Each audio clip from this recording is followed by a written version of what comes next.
bù fún un. Ìyẹn ni pé à ń kẹ́kọ̀ọ́ nípa pé ẹran tí à ń sìn ọ̀wọ́n ohun ọ̀sìn ohun ẹlẹ́mìí ni wọ́n, a nídìí láti tọ́jú wọn. Ọmọ á ti kẹ́kọ̀ọ́ ńbẹ̀ ní àtúnkà nínú ìwé Aláwìyé kejì primary 2 ó ní àbẹ̀bí àti òbé ni àwọn ọmọdé méjì yìí, wọn kò dàgbà púpọ̀ rárá.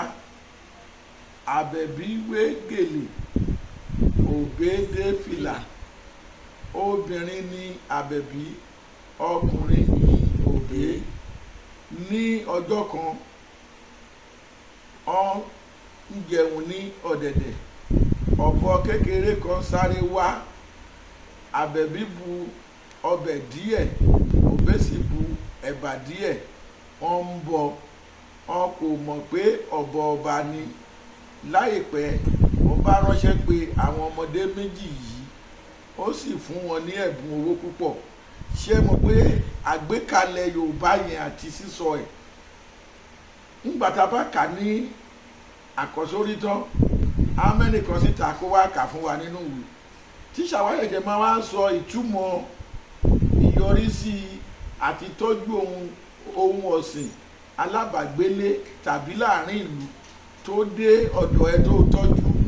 Ohun tí ìtọ́jú yẹn lè yọrí sí nítorí wọn ẹlẹ́mìí náà ni wọ́n á láyé wa. Ó dẹ̀ máa wà nínú ọpọlọ wa torí pé a ti kéré. Tòtá bá rí nǹkan tá ń lọ, bóyá egungun la jẹ, à ń sọ ọ́lẹ̀ fàájá, bóyá búrẹ́dì ni à ń já díẹ̀ fún, nítorí pé a ti kẹ́kọ̀ọ́ nípa bí a ṣe lè sọ pé nǹkan ẹlẹ́mìí ni wọ́n. Tó bá dẹ̀ jẹ́ nípa ti ẹ̀bùn ọ̀bùn rádaràdà ló ń rẹrù àfigún wọlé. Wọ́n máa ní kàkà kí n bí ẹ̀gbá ọ̀bùn máa kúkú bí ọ̀kan ṣoṣo ọ̀gá, máa fi yán aráyé lójú, máa róhun gbéraga. Ṣé wọn pé a ti mọ̀ pé ọ̀bùn rádaràdà ló máa rẹrù àfigún wọlé. So a ti kẹ́kọ̀ọ́ nípa bí a ṣe lè ṣèmọ́tótó nìyẹn. Tó bá dẹ̀ jẹ́ nípa olè, wọ́n tún kọ́ wa lẹ́kọ̀ọ́ náà nínú Aláwìyé pé kí ni ó fò lè ṣe láyé tí mo wá, kí ni ó fò lè ṣe láyé tí mo wá. Ayé tí mo wá kàkà kí n jalè, kàkà kí n jalè má kúkú ṣẹrú. Kí ni ó fò lè ṣe láyé tí mo wá. Bẹ́ẹ̀ni bá jalè bá nọ́lá láyé, bẹ́ẹ̀ni bá jalè bá nọ́lá láyé. Ó nọ́lá láyé kò lè rọrùn wọ̀, kò lè rọrùn wọ̀ bọ́lọ́jọ́ bá dé. Bẹ́ẹ̀ni bá jalè bá nọ́lá láyé. Gbogbo ẹ̀ a ti kẹ́kọ̀ọ́ nípa pé ìwà olè kò dáa. Bẹ́ẹ̀ náà ni ìwé English wa wọ́n ṣe kọ́ wa náà nìyẹn. Ìyáyí is uncle. Àmọ̀pá alákọ̀wé ní ìyáyí, ó tọ́kìn àárí. Ẹni tí tá bá ti rí tán bá túmọ̀ ẹ̀ fún wa, a ti mọ̀ pé tá bá kẹ́kọ̀ọ́ àwa náà fẹ́ dàbí ìyáyí is uncle. Mr. Giwa is a trader, he sell button. Àti rí Mr. Giwa tó yàwòrán níbi tó ti ṣí. Mr. Giwa is a storekeeper. Àti rí ibi tó ti ń ta àwòrán. Bintu was making a fire. Àti rí bí ológbò kékeré kan ṣe dúró tí Bintu mú ẹja ẹ̀ láti ṣe ìtọ́jú.